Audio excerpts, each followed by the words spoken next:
അപ്പോൾ എല്ലാവർക്കും പുതിയൊരു വീഡിയോയിലോട്ട് സ്വാഗതം. ഞാനിപ്പോൾ നിൽക്കുന്നത് പേരാമ്പ്രയ്ക്ക് അടുത്തൊരു സ്ഥലത്താണ്. എവിടെയാണെന്നൊക്കെ ഞാൻ ഡീറ്റെയിൽ ആയിട്ട് നിങ്ങൾക്ക് പറഞ്ഞുതരാം. അപ്പോൾ നമുക്ക് ഇന്നത്തെ ഒരു മനോഹരമായ വീഡിയോയിൽ കുറേ കാഴ്ചകളൊക്കെ കാണാനുണ്ട്. നമ്മളിപ്പോൾ പോകുന്നത് നേരെ കക്കയം ഡാമിൻ്റെ അങ്ങോട്ടേക്കാണ്.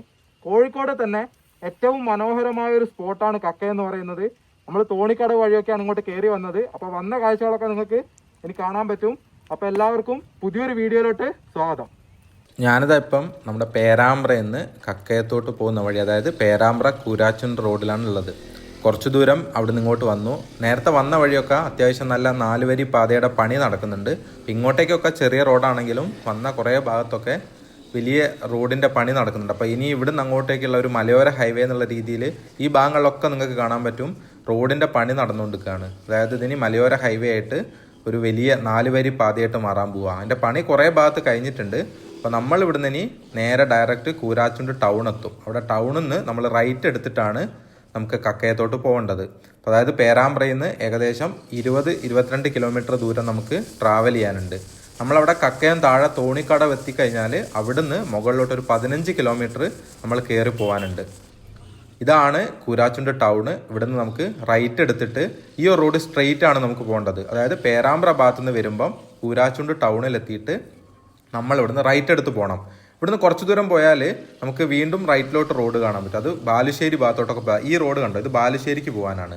നമ്മളിവിടുന്ന് നേരെ സ്ട്രെയിറ്റ് പോയി കഴിഞ്ഞാൽ നിങ്ങൾക്ക് കുറച്ച് ദൂരം കൂടി പോയാൽ ഒരു പള്ളിയൊക്കെ കാണാൻ പറ്റും. അവിടെ ദൂരെ നിങ്ങൾക്ക് ഒരു പള്ളി കാണുന്നില്ലേ, ആ പള്ളിയുടെ സൈഡിൽ നിന്ന് ഇനി നമുക്ക് എങ്ങോട്ടും ഡീവിയേഷൻ ഇല്ല. ഈ റോഡ് നമ്മൾ സ്ട്രെയിറ്റ് ആയിട്ട് പോയാൽ നേരെ എത്തുന്നത് താഴെ തോണിക്കടവ് ഭാഗത്താണ്.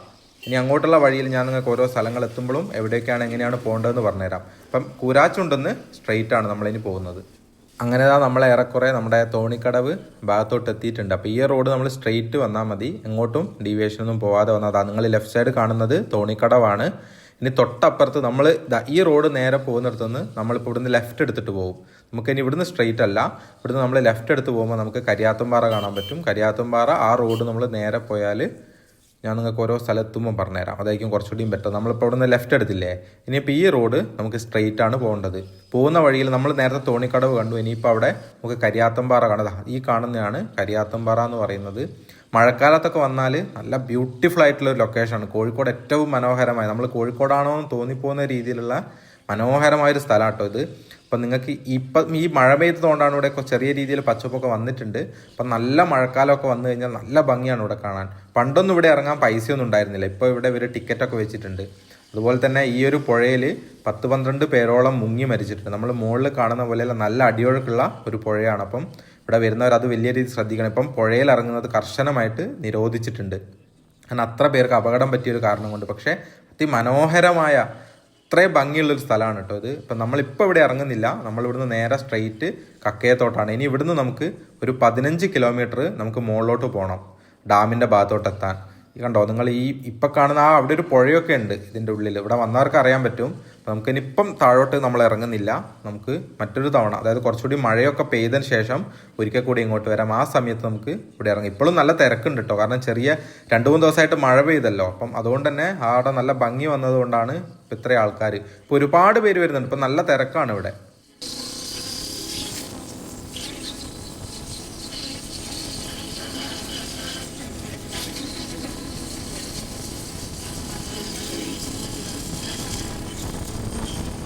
ഇതവിടെ റൈറ്റ് സൈഡിലായിട്ട് ഒരു പള്ളിയൊക്കെ വരുന്നുണ്ട്. ചെറിയ റോഡാണെങ്കിലും നല്ല ഭംഗിയാണ്, കാരണം 2 സൈഡും മരങ്ങളും പച്ചപ്പൊക്കെ ആയിട്ടേ. ഇവിടെ കണ്ടോ മരങ്ങൾ കുറേ വെട്ടിയിട്ടിട്ടുണ്ട്, അത് ആ ലോറിയിൽ കയറ്റിക്കൊണ്ടിരിക്കുക. അപ്പോൾ ഞാൻ പറഞ്ഞു വന്നത് ഈ റോഡ് നല്ല രസമാണ്. നമ്മളങ്ങോട്ട് കയറി തുടങ്ങുമൊന്നും വേണ്ട, മുകളിലോട്ട് കയറി തുടങ്ങുന്നതിൻ്റെ മുന്നേ തന്നെ നല്ല രസമാണ്. ഈ ജംഗ്ഷൻ കണ്ടോ, ഇവിടുന്നാണ് നമ്മളെ സ്ട്രെയിറ്റ് പോകുന്നത്. ഇനി അങ്ങോട്ട് നമുക്ക് കയറ്റാണ്. നമ്മളിവിടുന്ന് ഒരു 15 കിലോമീറ്റർ ഇനി മുകളിലോട്ട് നമ്മൾ കയറ്റാണുള്ളത്. അത് നേരെ കയറിയാലാണ് ഡാമിൻ്റെ അവിടെ.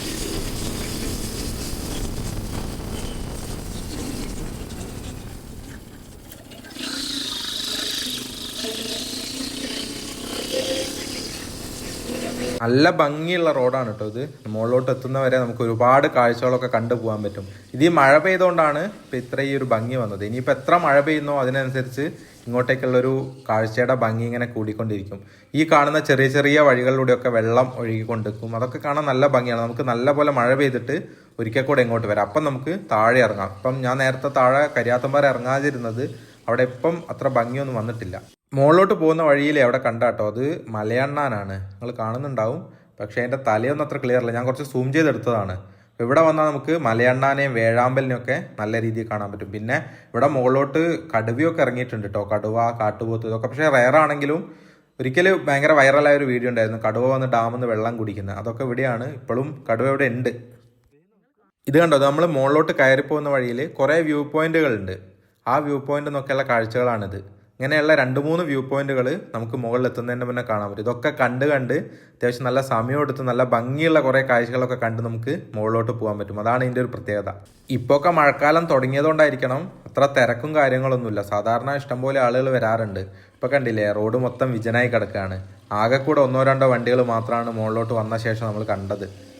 അത്രയും ഒരു വൈകുന്നേരം ആണെങ്കിലും ഒരു ഇരുട് ഫീൽ ചെയ്യുന്നുണ്ട്. അപ്പോൾ ആ ഒരു ടൈമിൽ പോകുമ്പോൾ നല്ല രസമാണ് എന്തായാലും. അതുപോലെ ഇവിടുത്തെ വേറൊരു കാര്യം എന്താണെന്ന് വെച്ചാൽ, മുകളിൽ നിങ്ങൾ പോകുന്ന സമയത്ത് അവിടെ 5 മണിക്ക് ക്ലോസ് ചെയ്യും. അപ്പോൾ അത് നോക്കിയിട്ട് വേണം പോകാൻ. ഇപ്പോൾ നമ്മൾ ലേറ്റ് ആയി കഴിഞ്ഞാൽ അവിടെ അകത്തോട്ട് അവർ വിടൂല. 5 മണി വരെയാണ് ഇവിടെ ടൈം ഉള്ളത്. അപ്പോൾ ആ ഒരു ടൈം നോക്കിയിട്ട് വേണം നമ്മൾ ഇങ്ങോട്ട് വരാൻ. അപ്പോൾ നമ്മൾ താഴേന്ന് അവിടെ മുകളിൽ ഗേറ്റ് ഉണ്ട്, അപ്പോൾ അതുവരെ പോയിട്ട് കാഴ്ചകളൊക്കെ കണ്ടുവരുവാണെങ്കിൽ ടൈം ഒരു പ്രശ്നമല്ല. പക്ഷെ നമ്മൾ ഉള്ളിൽ കയറിയിട്ട് നമ്മളിപ്പോൾ അവിടെ ഒരു വെള്ളച്ചാട്ടമൊക്കെ നമുക്ക് കാണാനുണ്ട്. അതൊക്കെ കാണാൻ പോവുകയാണെങ്കിൽ നമ്മൾ ടൈം ശ്രദ്ധിക്കണം. 5 മണി വരെയാണ് അവിടെ ഓപ്പൺ ഉള്ളത്. നമുക്കിനി ഇവിടുന്ന് പോകുന്ന വഴിയിൽ ഞാൻ നേരത്തെ പറഞ്ഞ പോലെ ഒരുപാട് വ്യൂ പോയിന്റുകളുണ്ട്. അപ്പോൾ നേരത്തെ നമ്മൾ കണ്ട പോലെ തന്നെ ഓരോ സ്ഥലങ്ങളിൽ നമുക്ക് വണ്ടി നിർത്തി കാഴ്ചകൾ കണ്ടുപോകാൻ വേണ്ട സൗകര്യം ഇവരിവിടെ ചെയ്തിട്ടുണ്ട്. ഇതേപോലെ നമ്മൾ സൈഡിലോട്ടാക്കിയിട്ട് വണ്ടി നിർത്തി ഇവിടുന്ന് കാഴ്ചകളൊക്കെ കണ്ടു പോകാൻ പറ്റും. അങ്ങനെ കുറേ സ്ഥലത്ത് ഇതേപോലെയുള്ള നല്ല നല്ല അടിപൊളി വ്യൂ പോയിന്റുകളുണ്ട്. അപ്പോൾ നമുക്ക് ഓരോ സ്ഥലത്തും നിർത്തി കാഴ്ചകളൊക്കെ കണ്ട് ഇപ്പോൾ ഫാമിലി ആയിട്ടും ഫ്രണ്ട്സായിട്ടൊക്കെ വന്നിട്ട് നല്ല പോലെ ഒന്ന് എൻജോയ് ചെയ്ത് പോകാൻ പറ്റുന്ന അടിപൊളിയായിട്ടുള്ളൊരു സ്ഥലമാണ്. അപ്പോൾ കോഴിക്കോട് ജില്ലയിലുള്ളവർ ഇവിടെ വന്നിട്ടില്ലെങ്കിൽ, മിക്കവരും വന്നിട്ടുണ്ടാവും ഉറപ്പാണ്, അപ്പോൾ വന്നിട്ടില്ലെങ്കിൽ ഒരു ദിവസം ഇതിനു വേണ്ടി മാറ്റി വെച്ചാൽ നല്ല രസമുള്ള കുറേ കാഴ്ചകൾ കാണാൻ പറ്റും. ഇനി അങ്ങോട്ടുള്ള ദിവസങ്ങൾ ഇത്തരം സ്ഥലമൊക്കെ നല്ല ഭംഗിയുള്ള ഒരു സമയം കൂടിയാണ്. ഇവിടുന്ന് തന്നെ നമ്മൾ മുകളിലോട്ടുള്ള എൻട്രി ടിക്കറ്റ് ഇവിടുന്ന് എടുക്കണം. ഇവിടുന്ന് തന്നെ ഒരു 2-3 കിലോമീറ്റർ കൂടെ മുകളിലോട്ട് പോകാനുണ്ട്. പക്ഷെ നമുക്ക് ഇവിടുന്ന് ടിക്കറ്റ് ഇവിടുന്ന് എടുത്തിട്ട് വേണം പോകാൻ. മുകളിലെത്തിയിട്ട് നമുക്ക് അവിടെ നിന്നും ടിക്കറ്റ് എടുക്കാനുണ്ട്. അതവിടെ വെള്ളച്ചാട്ടത്തിന് സെപ്പറേറ്റ് ടിക്കറ്റാണ്. അതുപോലെ നമ്മളെ വണ്ടി അങ്ങോട്ട് വെക്കാൻ വേണ്ടിയിട്ട് അതിനും വേറെ പൈസയുണ്ട്. അപ്പം സത്യം പറഞ്ഞാൽ നമ്മളിപ്പോൾ ഒരു വണ്ടി എടുത്ത് വരുന്നവർക്ക് 3 ടിക്കറ്റ് എടുക്കണം. 1 അവിടത്തേക്കുള്ള എൻട്രി ടിക്കറ്റും, 2 അവിടെ വെള്ളച്ചാട്ടം കാണാൻ പോകാൻ വേറൊരു ടിക്കറ്റും, പിന്നെ നമ്മളെ വണ്ടി കൊണ്ടുപോയിട്ട് നിർത്താനായതിന് ഒരു പാർക്കിംഗ് ഫീയും. അങ്ങനെ സത്യം പറഞ്ഞാൽ കുറച്ച് കൂടുതലാണ്. നമ്മൾ ഇതിലും ഭംഗിയുള്ള കുറേ സ്ഥലങ്ങളിൽ പോകുമ്പോഴൊന്നും ഇത്ര പൈസ അവർ വാങ്ങിക്കുന്നുണ്ടോ സംശയമാണ്. ഇവിടെ ഇപ്പം ഒരാൾക്ക് 60 രൂപ എൻട്രി ഫീ ആയിട്ട് തന്നെ അവർ വാങ്ങുന്നുണ്ട്. മുകളിൽ വേറെയും ടിക്കറ്റ് ഉണ്ട്.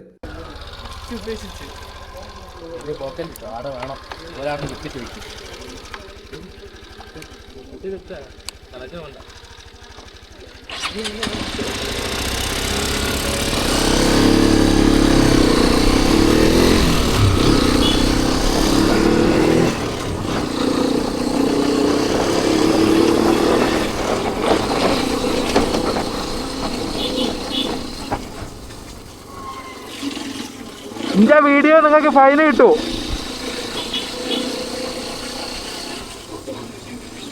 രണ്ട് ഹെൽമെറ്റ് ഇടാത്ത തലകൾ, ഇന്റെ വീഡിയോ നിങ്ങൾക്ക് ഫൈൻ കിട്ടൂ.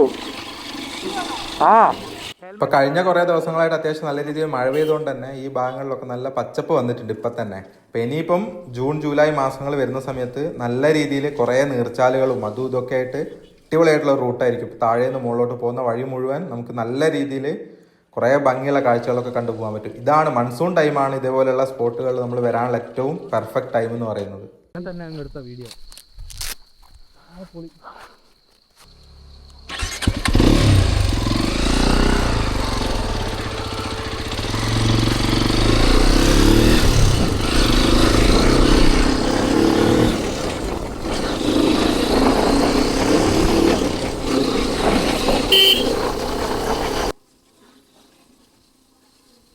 അവിടെയായിട്ട് കണ്ടോ റോഡിന് സൈഡിൽ അത് എന്തോ മണ്ണിടിച്ചിലോ എന്തോ അതേപോലെ പാറക്കെട്ടുകളൊക്കെ ഇങ്ങോട്ട് വീണ് കിടക്കുന്നതാണ്. അപ്പം അതൊക്കെ ശ്രദ്ധിക്കണം ഈ മഴക്കാലത്ത്. അതൊക്കെ ഒരു പ്രശ്നമാണ് ഇങ്ങനത്തെ സ്ഥലത്തോട്ട് വരുമ്പോൾ.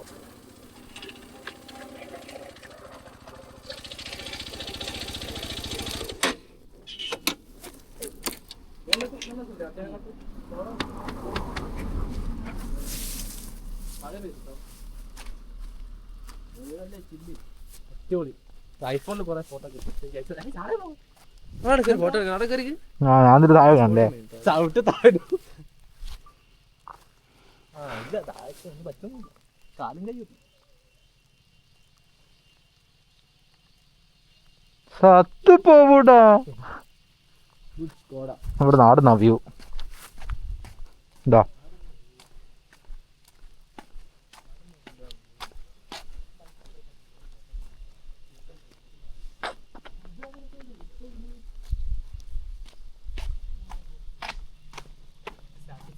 ഇപ്പോൾ അതാ ചെറിയ രീതിയിൽ മഴ പെയ്ത് തുടങ്ങിയിട്ടുണ്ട്. നേരത്തെ വരുന്ന വഴിയിലൊക്കെ അവിടെ ഇവിടെ ആയിട്ട് ചെറുതായിട്ട് മഴ കിട്ടിയിരുന്നു. ഇപ്പോൾ അതാ നല്ലപോലെ മഴ ചാറി തുടങ്ങിയിട്ടുണ്ട്. അപ്പം മഴ പെയ്യുകയാണെങ്കിൽ കുറച്ച് ബുദ്ധിമുട്ടാണ്. ഇനിയിപ്പോൾ കോട്ടൊക്കെ ഇട്ടിട്ട് വേണം പോകാൻ. പക്ഷേ പെയ്യൂലാന്ന് തോന്നുന്നു.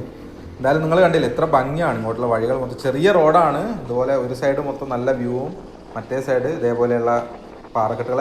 മഴക്കാലത്ത് ഈ ഭാഗങ്ങളിൽ നിന്നൊക്കെ നമുക്ക് ചെറിയ ചെറിയ നീർച്ചാലുകൾ പോലെ ഇങ്ങനെ വെള്ളം ഇറങ്ങുന്നത് കാണാൻ പറ്റും. അതാണ് ഏറ്റവും ഭംഗി ഈ സൈഡിലോട്ട് വരുമ്പം. പിന്നെ നല്ലൊരു തണുപ്പുള്ള അറ്റ്മോസ്ഫിയറാണ്. നമ്മൾ ഉച്ച സമയത്ത് വന്നാലും നമുക്ക് നല്ലൊരു തണുത്ത ഫീല് കിട്ടുന്നൊരു സ്ഥലമാണ് ഇതൊക്കെ.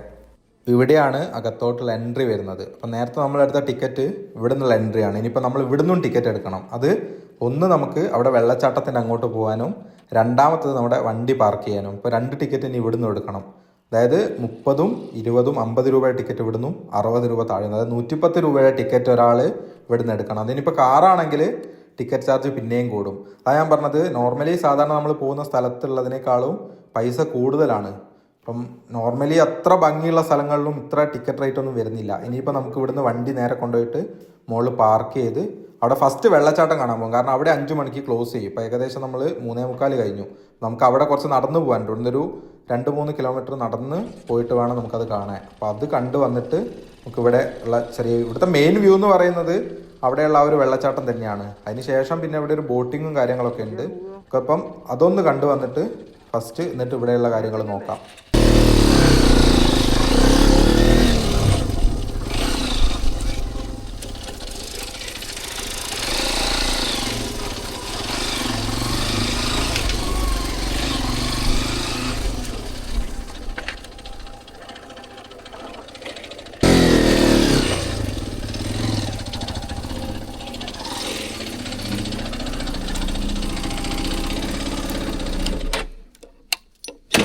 ഇവിടെ ആ മിൽമയുടെ ഒരു സ്റ്റാളും അതുപോലെ നമുക്ക് ചെറിയ രീതിയിൽ ചായയും കടയൊക്കെ കിട്ടുന്ന സെറ്റപ്പൊക്കെ ഉണ്ടായിരുന്നു. പക്ഷേ ഇപ്പം അതൊന്നും ഓപ്പൺ അല്ല. നിങ്ങൾക്ക് അവിടെ ഡാമിൻ്റെ ഭാഗത്തോട്ട് നോക്കിയാൽ മനസ്സിലാവും റിസർവോയറിലൊക്കെ വെള്ളം നല്ല കുറഞ്ഞ് കിടക്കുകയാണ്. അവിടെ ഇപ്പോൾ ബോട്ടിംഗ് ഉണ്ട്. അപ്പം അതിന് ഒരാൾക്ക് 100 രൂപ എന്തോ മറ്റോ ആണ് വരുന്നത്. ഞങ്ങളത് അന്വേഷിച്ചിട്ടില്ല, കാരണം അതിൽ വെള്ളം കുറവാണ് ഓൾറെഡി. പിന്നെ നമുക്ക് എനിക്ക് തോന്നുന്നു ബോട്ട് നമ്മൾ എത്ര ആളാണെങ്കിലും ബോട്ട് അവർ ഇത്ര പേരുണ്ടെങ്കിലും എടുക്കുള്ളൂ. അല്ലെങ്കിൽ നമ്മൾ അത്രയും പേരുടെ പൈസ കൊടുത്തിട്ട് ബോട്ട് എടുക്കേണ്ടി വരും. ഇനിയിപ്പം നമുക്ക് ഇവിടുന്ന് നേരെ വെള്ളച്ചാട്ടം കാണാൻ പോവാം. ഓ ശരി.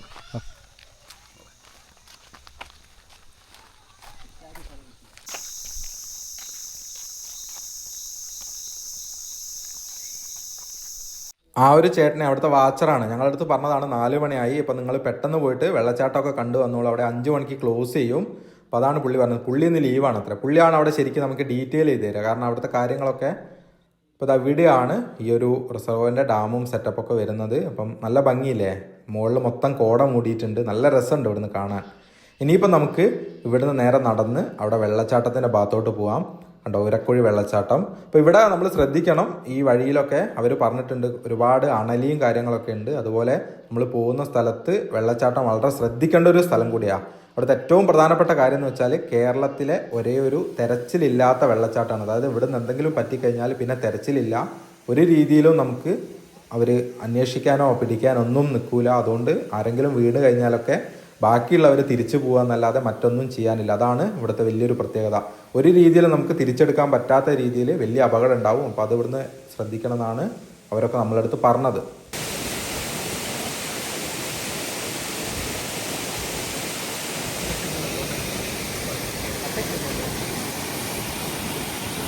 നിങ്ങൾ ഇവിടെയായിട്ട് ഈ ഒരു തൂക്കുപാലം കണ്ടോ? നമുക്ക് ആദ്യം ഈ ഒരു തൂക്കുപാലത്തിലൂടെ കയറിയിട്ട് അപ്പുറത്തെ സൈഡിലോട്ട് പോകാൻ പറ്റുമായിരുന്നു. ഇത് 2018 പ്രളയ സമയത്ത് തകർന്നു പോയതാണ്. അപ്പോൾ അതിന് ശേഷം പിന്നെ അവരത് നന്നാക്കിയിട്ടില്ല, കാരണം അതിൻ്റെ ബുദ്ധിമുട്ടുണ്ട്.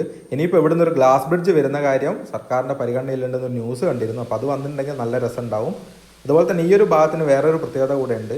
ഇവിടെയാണ് നമ്മുടെ വിവാദമായിട്ടുള്ള രാജൻ കേസിൽ, ആ ഒരു രാജൻ കേസിൽ രാജനെ കൊണ്ടുവന്ന് മർദ്ദിച്ച് ഇവിടെ വെച്ചാണ് കൊലപ്പെടുത്തിയതെന്നാണ് പറയപ്പെടുന്നത്. അപ്പോൾ അങ്ങനെ ഒരു പ്രത്യേകത കൂടെ ഉണ്ട്. ഇവിടെ കക്കയം ബേസ് ക്യാമ്പിലാണ് രാജൻ കൊല്ലപ്പെട്ടത്. അത് ശരിക്കും ക്യാമ്പിലായിരുന്നില്ല, മറിച്ച് ഇങ്ങോട്ട് കൊണ്ടുവന്നിട്ടാണ് പുള്ളീനെ അപകടപ്പെടുത്തിയതെന്നൊക്കെയാണ് പറയപ്പെടുന്നത്. അങ്ങനെ ഒരു പ്രത്യേകത കൂടെ ഈ ഒരു സ്ഥലത്തിനുണ്ട്.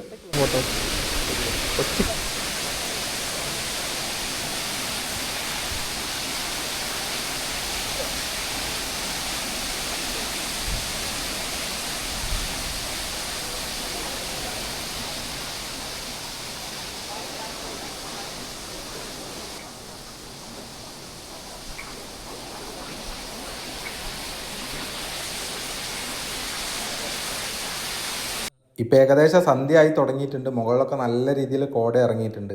അപ്പോൾ ആ ഒരു ചുവപ്പ് ഭാഗം അതിൻ്റെ മുകളിൽ പച്ചപ്പ് നല്ല ഭംഗിയില്ലേ കാരണം റിസർവോയറിൽ വെള്ളം കുറവായതുകൊണ്ടാണ് ഇങ്ങനെ കിടക്കുന്നത്. അപ്പോൾ ഈ ഭാഗത്തൊക്കെയാണ് കടുവകളൊക്കെ വന്ന് വെള്ളം കുടിക്കുന്നതിൻ്റെയൊക്കെ വിഷ്വൽസ് നമ്മൾ കണ്ടത് മുന്നേ. നമ്മളിപ്പോൾ ഇവിടെ കക്കയം റിസർവോയറിൻ്റെ ഭാഗത്താണ് ഞാനിപ്പോൾ നിൽക്കുന്നത്. നേരത്തെ നമ്മൾ പോയിട്ട് ഒരക്കുഴി വെള്ളച്ചാട്ടത്തിൻ്റെ അവിടുത്തെ കാഴ്ചയൊക്കെ കണ്ടു.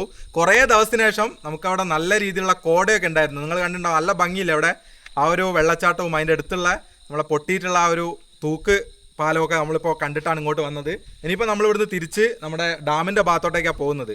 ആ ബാക്കിൽ നമുക്ക് വെള്ളം കുറവാണ്. അവിടെ ആ നിങ്ങൾ മണ്ണിൻ്റെ കളർ കാണുന്നില്ലേ, അതിൻ്റെ ഒക്കെ ഹൈറ്റിൽ ശരിക്കും വെള്ളം ഉണ്ടാവുന്നതാണ്. ഇപ്പോൾ കുറവാണ്. ഇനിയിപ്പോൾ മഴക്കാലം വരികയാണല്ലോ, അപ്പം ഇഷ്ടംപോലെ വെള്ളമൊക്കെ അങ്ങോട്ട് വരും. അപ്പോൾ ഇന്നത്തെ ഈ ഒരു കാഴ്ചകളൊക്കെ നിങ്ങൾക്ക് ഇഷ്ടപ്പെട്ടു എന്ന് വിചാരിക്കുന്നു. അപ്പോൾ കോഴിക്കോടുള്ളവർക്ക് ഒരു ദിവസം കൊണ്ട് വന്ന് അടിപൊളിയായിട്ട് കാഴ്ചകളൊക്കെ കണ്ടുപോകാൻ പറ്റുന്നൊരു പ്ലേസ് തന്നെയാണ് കക്കയം ഡാം. താഴെ തോണിക്കടവുണ്ട്, അവിടെയും കുറേ കാഴ്ചയൊക്കെ കാണാനുണ്ട്. മുകളിലോട്ട് വന്നാൽ ഇവിടെയും ഉണ്ട്. അപ്പോൾ ഈ രണ്ട് സ്ഥലങ്ങളും ഒറ്റ ദിവസം കൊണ്ട് തന്നെ വന്നിട്ട് കാണാൻ പറ്റുന്നൊരു നല്ല സ്പോട്ടാണ്.